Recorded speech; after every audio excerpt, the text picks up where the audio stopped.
Good morning again. So happy to see you. I want to begin with just introducing you to my family. They're not here, but I'm going to show you some photos of them.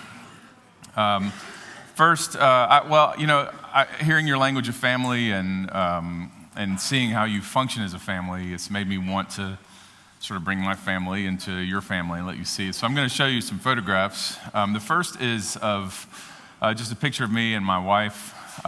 There's the missus. She's right here. Stand up, babe. That's right. Greet the missus.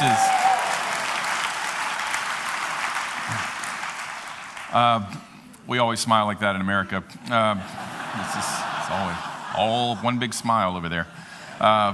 Next is my these are my 4 children. So my 13-year-old daughter, that's the appropriate response. My 14-year-old daughter, it's on the bottom. She's 13, name's Caroline. The blonde is Margaret. Then Anne is next to her. She's 8. And then Harold is the boy, Prince Hal, people call him. I think all of our children are named after English monarchs or something like that.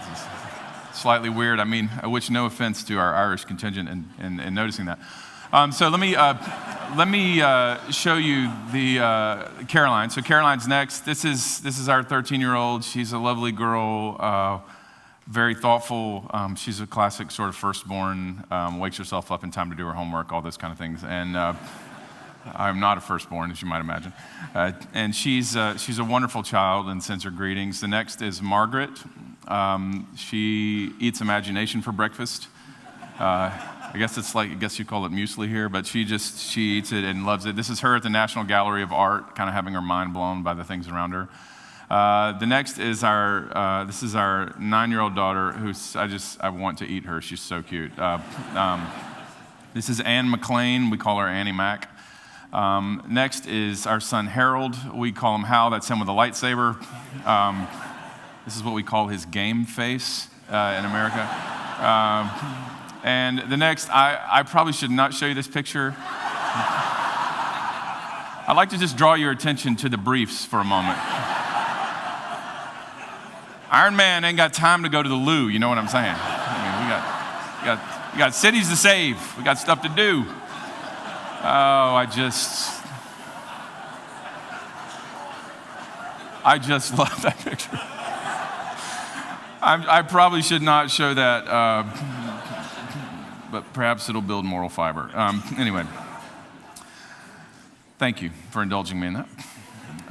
As I said yesterday morning, what we're here to do is consider what it means to dream, and it's not incidental that I want to talk about children, and I want my children, your children, the children of our cities. We're trying to imagine what it means to create a world in which they can dwell with Jesus, in which they know that Jesus loves them, in which their cities flourish, in which the cities rejoice. And when we talk about dreaming, what we're talking about is what it means to be men and women who have the capacity in Christ to imagine a very different world than the world that we find, right? And to do so not only for ourselves, but for our neighbors and for the cities that we share with them. And my task with you has really been to talk about, from the scriptures, what it means to be dangerous dreamers in a very particular way. Now, to do that, as I said yesterday, I tried to identify what I believe are 3 areas of our cultural life that actually seem most in need of fresh dreams. And I talked about the notion of identity, which we talked about yesterday, which I do believe there is a cultural crisis of identity. Tomorrow, we're going to talk about violence and exclusion, and that's no surprise to you. Today, we're going to talk about questioning or doubting or skepticism.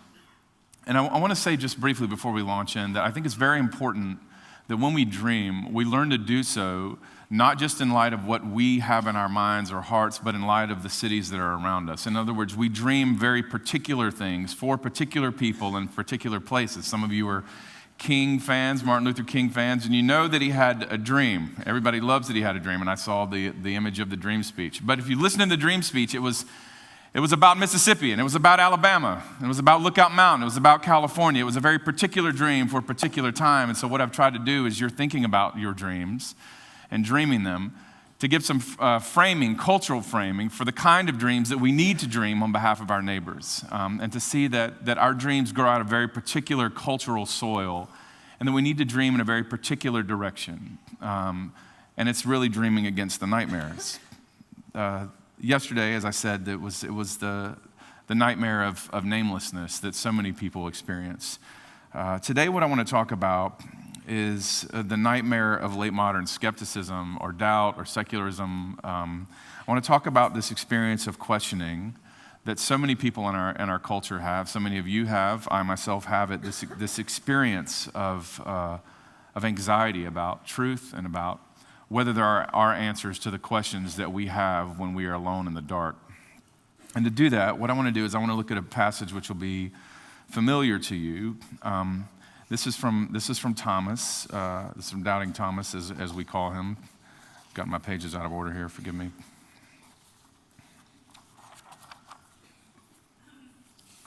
This is from John. It's going to be from John chapter 20. Here we go. I'm just learning to count. It's very challenging. John chapter 20, verses 24 to 31. This is from the same chapter that I read yesterday. A few verses later, please give your attention. Now Thomas, one of the 12, called the twin, was not with them when Jesus came. So the other disciples told him, "We have seen the Lord." But he said to them, "Unless I see his hands, in his hands the mark of the nails, and place my finger into the mark of the nails, and place my hand into his side, I will never believe." And 8 days later, his disciples were inside again, and Thomas was with them. And although the doors were locked, Jesus came and stood among them and said, "Peace be with you."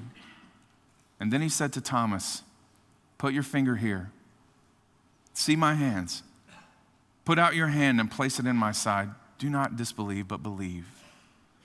And Thomas answered him, "My Lord and my God." And Jesus said to him, "Have you believed because you've seen me? Blessed are those who have not seen and yet have believed." Now Jesus did many other signs in the presence of the disciples, which are not written in this book, but these are written, so that you may believe that Jesus is the Christ, the Son of God, and that by believing you may have life in his name. This is the word of the Lord. It's absolutely true. It's given to you because he loves you. Thanks be to God. Now, when I was a child, much like the children's pictures that you just saw, they're not as cute, most of what I learned about Christianity, I learned from a children's Bible. Back then, a children's Bible wasn't like children's Bibles today in America with simple text, brightly illustrated pages, and very cool covers. A children's Bible was simply a grown-up Bible in 3-point font. It was it was just smaller. It had tiny print, and maybe it had 20 colored Bible scenes painted in it. You know these Bibles?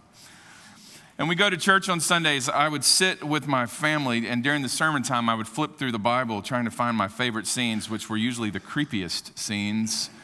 And I learned a lot about myself and about God and the Bible looking at those prints. But the one thing that I learned probably most is that there are 3 people in the Bible, other than Satan, that you do not want to be, according to those pictures. Now, the first was Goliath. Every print I saw of him, he had a rock in his face. He had a sword on his neck, and the lesson was, of course, don't be Goliath. Check. Okay. The second was Judas. Every print I ever saw of Judas, he had a pointy beard, and he was going out into the dark. The lesson, don't be Judas. But the third was Thomas. Now, I really didn't know a lot about Thomas, but I knew that I did not want to be Thomas. First, because his first name was Doubting, and that seemed unfortunate. Secondly, because every time a grown-up talked about him, it was with disapproval, like he was the uncle in prison. And thirdly, because, you know what I mean, every print that I ever saw of Thomas, which were always of today's passage, everybody always seemed to be mad at Thomas, and he always looked so ashamed. So the lesson was, don't be Thomas. Now, the Bible, the children's Bibles use lots of different artists, but the most famous and the one that most other children's Bible artists imitated was Karl Heinrich Bloch. Do you know this artist, Karl Heinrich Bloch? He's the inventor of the Swedish Jesus. Some of you will know this person. Now,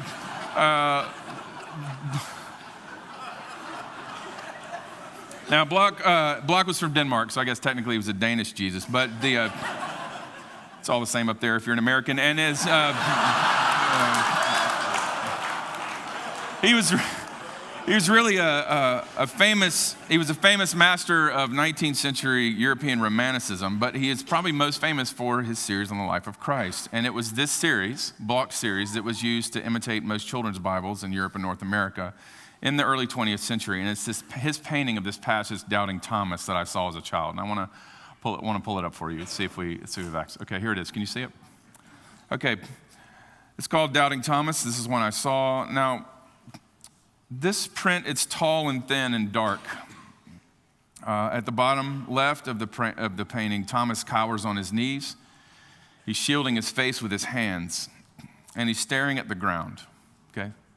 Now, above him, glowing in white and looking slightly peeved, is Jesus.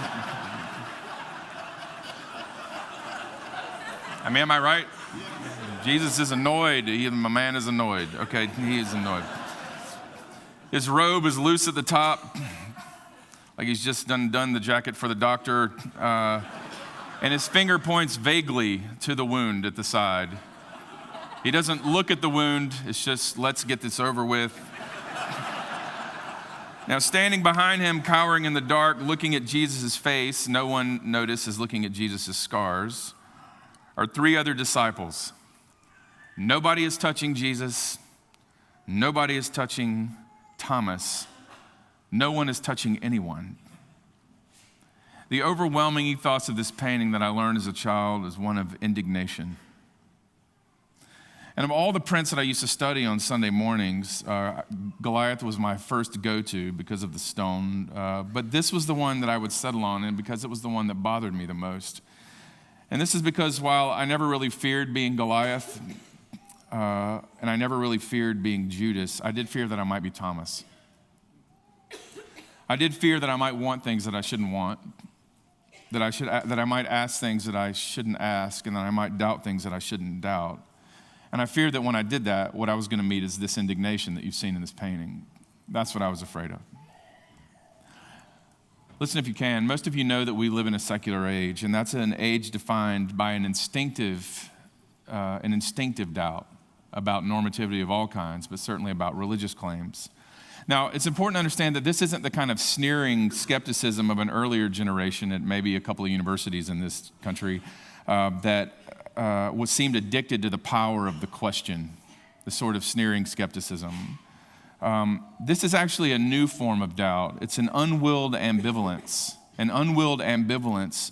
towards the possibility of any answers. It's an unwilled ambivalence about the possibility of any answers. It's a deep anxiety, actually, about whether, in the midst of all of the profound questions that people have, there might actually be answers for us, and fear that when there are answers given, they are given in the interest of power. And I believe that because of our cultural familiarity with this old account of Thomas, many believe that the church is not a place where they can ask their questions, and certainly not a place where they can be given any answers. It's my personal belief that the future of the Vineyard Church will in part be bound up with its capacity not only to give a name to the nameless, but also to provide an answer for the doubting. Churches in the late modern age are going to have to be churches that do this. So it's not just the capacity to say that we believe, it is a capacity to invite others into belief and answer their questions. Now, thinking about this passage for about 15 years and struggling with it for much longer than that, I've slowly come to the conclusion that Bloch's account of this painting, this text, is almost wholly wrong. That in spite of the sneering prefix added to Thomas's name, and in spite of the hushed tones in which his name was spoken by grown-ups that I knew, and in spite of the austere hues in which this painting was painted, Jesus is not criticizing Thomas in this passage. He is answering him. He's giving him an answer that this whole thing, which had an ethos of indignation, was in fact a text of invitation. It was a text of answer for this one who had very serious questions. It was an invitation to draw near to Jesus and to find answers in him. And in order to understand that, what I want to do this morning, to talk about what it means to dream of a church, to dream of an age in which there are answers for our questions, I want to talk about two things. I think we're going to have to understand two things as a movement. The first is what I'm going to call the grief in our questions. the grief in our questions. Okay, now this is a slightly strange way to phrase this, I know this, because the text doesn't actually record any questions of Thomas. It records it as a statement. In fact, an emphatic statement. Here it is. Unless I see in his hands the mark of the nails, and place my finger into the mark of the nails, and place my hand in his side, I will never believe! Exclamation point. And the strength of the statement has allowed Thomas throughout history to be portrayed as sort of a recalcitrant skeptic, sort of a Christopher Hitchens, right? Who refuses to believe in anything unless he has sufficient evidence. Look, and I understand this, but I think that this reading has way more to do with our fears about modern rationalism than it does with the actual text. Because on the one hand, this does not accord with what we know of Thomas. Thomas was a follower of Jesus in a world where lots of people were not a follower of Jesus. He believed things about Jesus that lots of other people did not believe. And Thomas gave himself even after the crucifixion, when, for example, Judas had fled the community into death. He stayed. This doesn't accord with what we know about Thomas, and even though we can make up stories about him, what we know about Thomas is that he believed Jesus and that he followed him. And on the other hand, it actually doesn't, to see it as a statement doesn't accord with what we know about doubt. If you actually have doubts, which I suspect most of you do, and if you spend time with people who do have doubts, you know that doubt at heart is not a statement, it's a question. It may end with an exclamation point, but it begins with a question mark, always, always, always. And if you see it as otherwise, you miss the point. And so to understand Thomas's doubt, I think you want to understand his question. And you know what it is? It's a question of grief. And it's this question: is it really possible to see life come out of all this death? Is it really possible that there is life in the midst of all of this death that we see? Now, we said it as a statement, but he felt it as a question. And I want you to remember what Thomas believed. He believed that we were made for life. He believed that God had made us for himself, for other people, for our own selves, and for the world. Thomas believed that we had sinned and fallen into ruin. Thomas believed that Jesus Christ had come to restore life to the world. Thomas believed that Jesus was the Savior. He had seen it. I mean, he had seen the life come in the midst of all the death. He'd seen the sight to the blind. He'd seen the healing of the sick. He'd seen the food come to the hungry and the resurrection of the dead. He was there when Lazarus was raised from the dead. He believed. But then to his horror, he had seen Jesus die. And in that moment, Thomas thought that the one who had come to bring life in the midst of death had actually been struck down by death in the midst of his life. I can't blame him for that. Nobody knew Jesus was going to raise from the dead. He didn't understand. Other people didn't understand. Apart from Jesus himself, even though Jesus repeatedly tried to say this to them, the Bible tells us that nobody knew what he was talking about. Not one person in the world understood that Jesus was going to go through death and then rise from the dead. In fact, the Bible tells us that after Jesus rose, everyone responded with this like hazed confusion. Of all the ways that they had imagined that Jesus would bring life into all this death, they did not think that resurrection from a crucifixion was going to be one of those ways. And so when the disciples came and said Jesus was alive, Thomas said something strange. He didn't go, where is he? He didn't say that. He didn't say, what did he look like? He didn't say, well, what did he say? Did he ask about me? He didn't say, well, why did he show you guys and not show me? I think that's what I would have said. What did he say? His scars. Like, I have to see those. I have to see these scars. If I can't see the scars, I can't believe. Why? Why not, I want to see his glory? Why not, I want to see his triumph? Or why not, I want to see his enthronement? Why did he say his scars?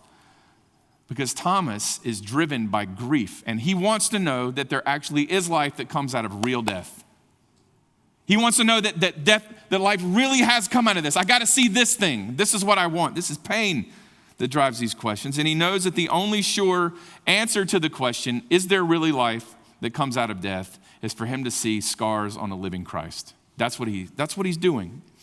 And the more I've thought about Thomas's words and identified with them, the more beautiful they seem. Because what they reveal about Thomas is not that he did not get it, like I guess Peter got it, but that he did get it. Not that he caved into a heart of doubt, but that he was clinging to the heart of belief, because he believed in the midst of a world of death that what we most need is not a God of rapturous rumor, not a God of distant glory, but a God who has died and come to life.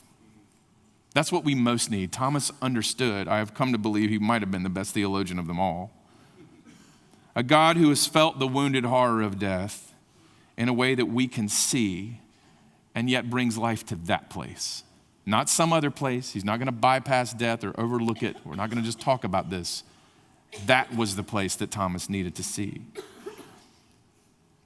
Now, so many people in our age, it's important to understand, are asking questions, and they think what you do every day is basically stupid. They think what I do is basically stupid. Actually, they're profoundly hurting. There is so much grief in the questions and in the contempt of the world, so much doubt that people have that anything like life can actually come into this world, which is so marked by death. And if we're going to understand what it means to dream a dream of an answer to the doubting, we're going to have to remember, we're going to have to be able to see the grief in the questions. The grief in our questions, the grief in the questions of those around us. And I'll say more about that in just a moment. But the second thing I want us to see here is not just the grief in our questions, but also the grace in his answer. The grace in his answer, in Jesus' answer. I want you to see how Jesus answers the doubting. Thomas comes and says, can life really be found in the midst of death? Like, show me that life can be found in the midst of death. Now, if I was Jesus, I don't know what I would have said to Thomas. I'd been like, hold up. I just went through a crucifixion, so you need to back down your tone a little bit. You know what I'm saying? I mean, introduce you to my man, The Rock here. He's going to teach you some manners, right? I'll be back in a second. I'm going to give you a minute to clear your head. Okay, this is what I would have been doing. That says nothing about my personality, by the way. But the answer Jesus gave when Thomas says, can I really see life come out of death? You know what Jesus said? Yes. Yes, of course you can. That's why I'm here. I want you to see these things. And Jesus' answer to Thomas was so gracious. And I want you to see this because I think it's so beautiful. First, he in this word, yes, he basically said several things to Thomas. First, he said, I've heard your cries. I've heard your very particular cries, Thomas. One of the most wonderful parts of this passage is that it reveals the intimacy with which Jesus heard Thomas. Okay, if you look back at verse 25, Thomas said 4 things. I want to see his hands, place my finger into the mark, place my hands in his side, or I can't believe. Okay, let's try it again. I want to see his hands, place my finger into the mark, place my hand in his side, or I can't believe. Those are the 4 things that Thomas said. When Jesus comes, what does he say? Verse 27, put your finger here, see my hands, put out your hand, place it in my side, and do not disbelieve, but believe. He answers each of the clauses, right? See my hands, put out your hand, and place it in my side. Do not disbelieve, but believe. So there's a very, very intimate way that Jesus is hearing Thomas. And I don't know why, but in my early kind of theological training, I sort of understood this as kind of a beat down. I don't know if you have that phrase here, but just like Jesus just walks into the pub and slams Thomas to the floor, you know, and is like, take that. It's up. I heard what you said. Okay, like I don't know. Maybe this is why we have guns in our country. Everybody's crazy. I don't know what it is. It's like so aggressive. I digress. But this is so beautiful what he's saying. I sometimes heard this as Jesus coming to Thomas and going, I heard what you said, and I'm going to answer you point by point. But that completely misses the grace of this. It's a very particular request that Thomas makes and a very particular yes that Jesus gives. That's so beautiful. It's so kind. It's so intimate. Jesus isn't competing with Thomas, for heaven's sake. He's answering him with grace. He's saying, I heard you, Thomas. I heard you. I hear you. You are my beloved, and I've heard your cries. Do you know how many of our neighbors want to believe that God hears them? Hears them like that when they say things that could offend God? And part of our message is, I've heard you. Jesus says, I have heard you. Now, the second thing is he says to Thomas is not just, I've heard your cries. He also says, I've borne your death. I have borne your death. Now, in the verse I just read, Jesus asked Thomas to put his finger on his scars, to see them, to reach out and touch them. This is a moment of incredible intimacy. I don't know how many of you have scars, physical scarring, or if you have a kind of an intimate friend who has physical scarring. Do you know that touching somebody's scars is like really intimate, right? I mean, if you have that, if you ever go, hey, why don't you touch this scar? This is not something that we do. Think about the intimacy of that, where Jesus is like, I want you to touch my most vulnerable place. I want you to show that I too have borne the death that you fear. I've borne this on your behalf. He said, you wanted to touch it. Well, I want you to touch it. That painting that I showed you earlier, it kind of totally misses the point. It's like, all right, here it is. You see? Why don't you shut up? Okay, that's what it feels like. That's not what it is. It's like, oh, you need to, yes, of course you can see this. Scars. I know that you were hoping that I'm the Savior. I know you were hoping that I would take death out of the world. I want you to know that I have, because I've borne it. I want you to see. I want you to touch. I want you to believe. I've borne your death. So Jesus goes right to the heart of Thomas's questions. I've heard your cries. I've borne your death. And finally he says, and this is important, and help me understand part of what's happening in this passage. It's also, I have secured your life. I have secured your life. In other words, there is life that comes out of death. And this really is the climax of John's gospel. Those of you who are students of this gospel will know that. And Jesus begins to speak, and he speaks in two directions. It's a very strange passage, but let me see if we can look at it together. On the one hand, Jesus speaks to Thomas. When Jesus enters the room where Thomas is hiding, what's the first word out of his mouth? Anybody know? Where is Thomas? No, actually, that's not what he says. He says peace. Actually, he says shalom. That's the word he says. The first word to this man who was terrified and ashamed and like wanting to see that life really can come out of death, Jesus comes and evokes the consummate word for life in the Old Testament, shalom. Wholeness, peace, beauty. That's his first word. He says the word that above all others evokes that original creation act. And to illustrate this reality, Jesus asked Thomas to feel his scars. Why? Well, on the one hand, as we've already said, to show Thomas that Jesus has borne his death. But more importantly, to show that within the scars, life abides. Because when Thomas touches Jesus' scars, what does he feel? He doesn't feel coldness. He doesn't feel death. He feels life warm and vital and incontestable. He wants to show Thomas, yes, there actually is life because of my resurrection in the midst of all this death. And it's when Thomas sees that, it's when he feels that. Can you just imagine that pulse? Can you just imagine the warmth of that side? The rib cage is moving, the breath coming in and out. It's when Thomas feels life. That's when he falls down and says, my Lord and my God. Like, you're the God that I actually wanted to come and bring life in the midst of all this death. And I didn't think anyone could do it, but you did it. And I feel it. I feel it moving on your ribs. I feel it pulsing in your hands. Like, this is unbelievable. So he says to Thomas, yes, I have brought life, your life, out of all this death. But then in this moment, Jesus looks over Thomas's shoulder and he speaks to us. Now, this is important that you understand. John begins his gospel, as most of you will know, with this promise that all who believe in Jesus will be given inheritance in the life of God. That's how John begins his gospel. And every single thing that John has written in this gospel is for the purpose not simply showing us the belief of other people, but to call us to belief in ourselves. And yet there's a sense in which, I don't know if you found this, as moving as the story of Thomas is, I actually find it a bit discouraging, or have. Because you know what? Thomas got what he longed for, and I haven't yet. I mean, I think it's a pretty cool story, but he received by sight, by touch. Like, he got to see this. He got to touch it. And I have to receive it by faith. And Jesus knows this pain.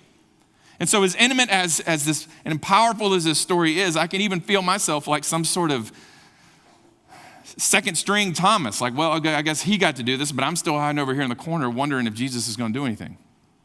And it's at this moment that Jesus is so gracious, because at this moment he looks over Thomas's shoulder and he speaks about someone else. Look at verse 29. Jesus said to him, have you believed because you have seen me? Well, the answer is yes.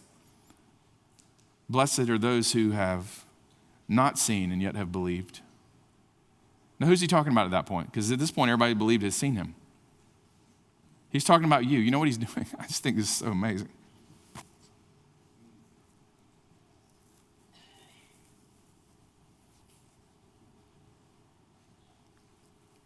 He's saying, you're blessed too. this passage here that you want to touch Jesus, you raise your hands because you want to feel him. You ask for his Spirit to fill you. And sometimes you don't feel what you want to feel, and sometimes you don't see what you want to see. And Jesus is saying, you know what? I'm going to look over Thomas's shoulder at you, and I'm going to say, you know what? You're blessed too. You haven't seen the fullness. Right now you see, as Paul says, through a glass darkly. But you're blessed too. You're not left out just because you don't have this vision, just because you haven't touched this hand. You're blessed too. I think this is incredibly pastoral of Jesus at this moment for him to say this. He wants you to know, and he wants our neighbors to know in the midst of all of our own doubts and questions, that he secured our life too. That we too are blessed, even though we haven't seen or felt what Thomas has felt. And I think this is such an important point because this passage is so deeply misunderstood. I always understood these words as Jesus berating Thomas. It's like, well, I'm going to show you the scars, but you know, the people that I'm really interested in are people who don't ask stupid questions like yours.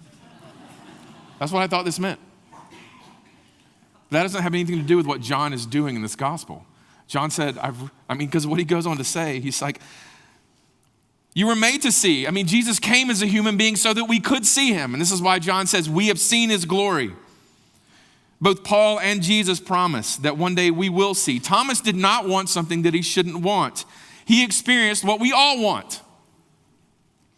But because of where we are in redemptive history, between Jesus' ascension and his return, we don't have that in the way that even Thomas had it. Jesus' words here are not a critique of Thomas, but a consolation to us. They're a consolation to us, all of us who are looking over Thomas's shoulder saying, can I see too?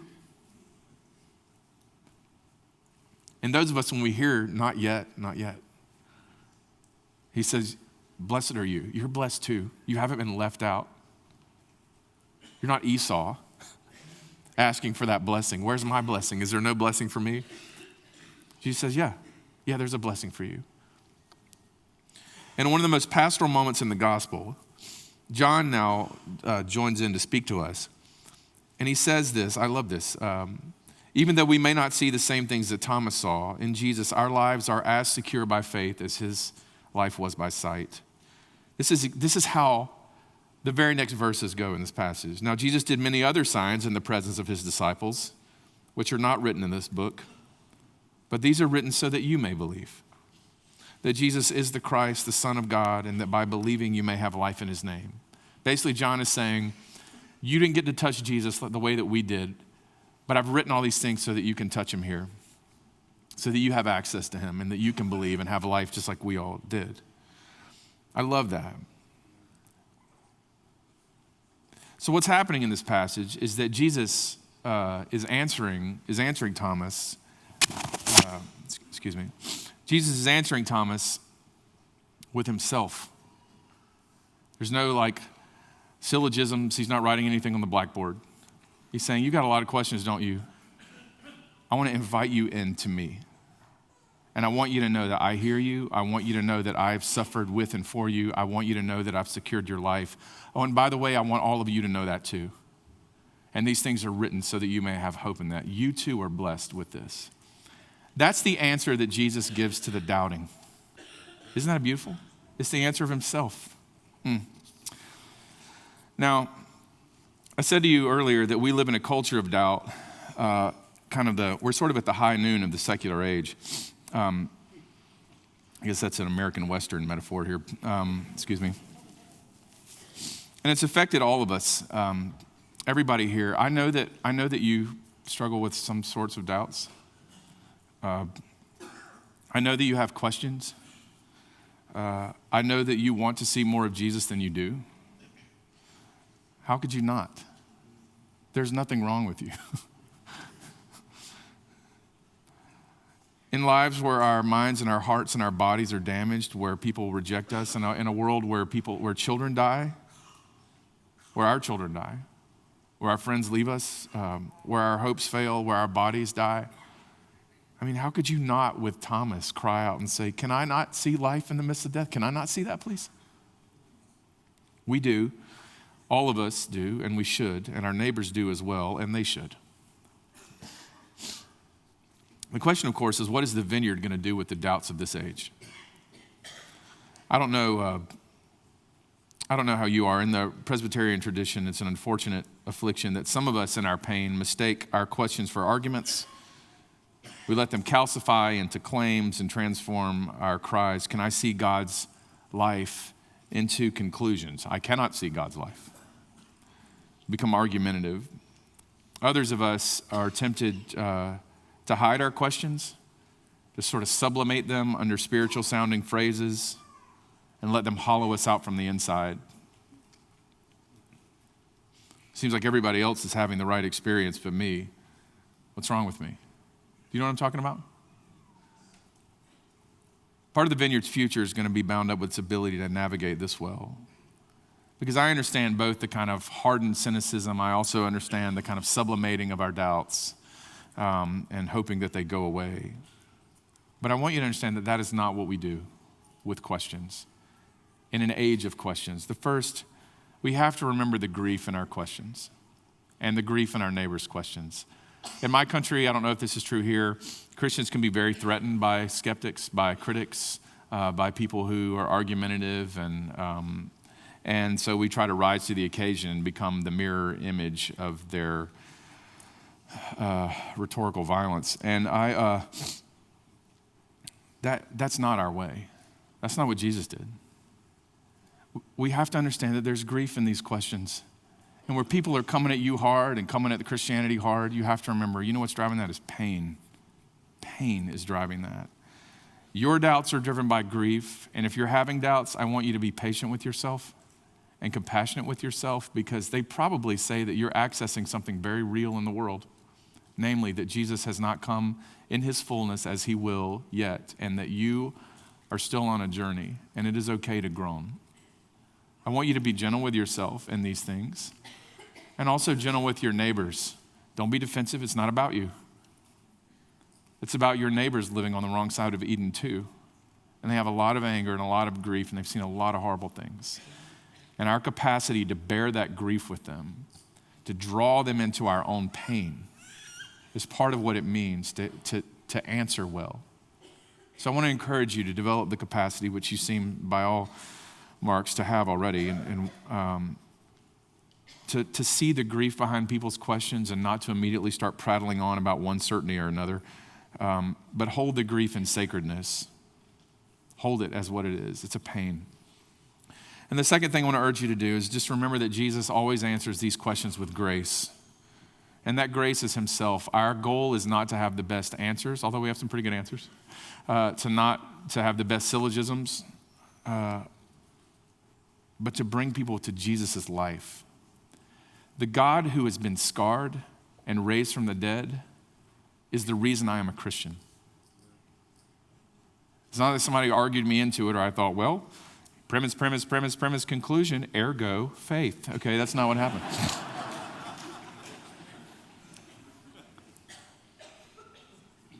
What happened to me is that in my first year of a pastorate, I held a dying and dead 2-year-old in my arms.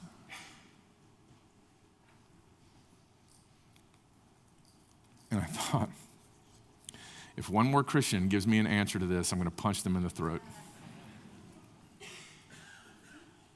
I don't want to hear what you think Jesus is doing right now. I don't want to hear how you think Jesus is going to use this to save our city. I don't want to hear it. What I want to see is a God who has scars, who knows what it is like to weep with me, and say, I am going to weep over the tomb of my friend, even as I promised to bring resurrection. That's what I want to hear. And I left the hospital after taking the tubes out of that child as the nurse wept and put the Band-Aids over him after all of us kept vigil for a week. This is a child in our church. And seeing all these Christians who seemed unable to deal with the fact that maybe we don't have all the answers. And I went and closed the door in my study, and I went to John. And I saw Jesus weeping over the tomb of his friend. And I thought, I'm in. If you respond with pain and you invite me into your pain, I'm in. But if you give me some silly answer about how this is going to be the catalyst of a worldwide revival because I'm holding a dead 2-year-old in my arms, it's not worth it. It's not. And that's not what Jesus did to me. It's not what he did to Thomas. And I just want to remind you, Jesus doesn't want to argue with you about your questions. He doesn't want you to argue with your neighbors. He doesn't want to shame you for your questions. This passage says that he wants to answer your questions with himself by inviting you into the pain and the beauty of his own life and to share in that. And so the work before us here with our neighbors is to go out in this nightmarish age of endless questions that are very good questions with the grace of Jesus and to invite people into his life. Now, it took me a long time, I'm concluding here, to come to terms with Thomas, to make the transition from seeing Thomas as someone that I shouldn't be to seeing him as someone that I actually am, and then moving on to someone as someone that I probably want to be. Someone who brought all their questions to Jesus and found him faithful and then collapsed into adoring joy. Now, this has come about in a lot of ways that I've made this transition. But I found the image of Thomas given to me by Carl Bloch was not easy to go. It wasn't easy to go away, even though I learned the Bible in different ways and I've had people love me in my questions. It was another artist that actually showed me this, and it was Caravaggio. I'm going to show you his painting now. This is Caravaggio's account. It's called The Incredulity of Thomas. It was a total revelation. Because when I compare it side by side to Bloch's painting, which I invite you to do at some point, this painting seems almost like a theological miracle. Because like Bloch's, there are several figures. There's Jesus, there's Thomas, there's two other disciples. But Caravaggio's Thomas is standing. He's leaning forward. He's peering into Jesus' wounds. Caravaggio's Jesus is leaning too, looking into his wounds as he, with his own hand, guides Thomas's finger into the deep scar in his side. Do you see that? This is Jesus' own hand pulling Thomas's finger into his scar.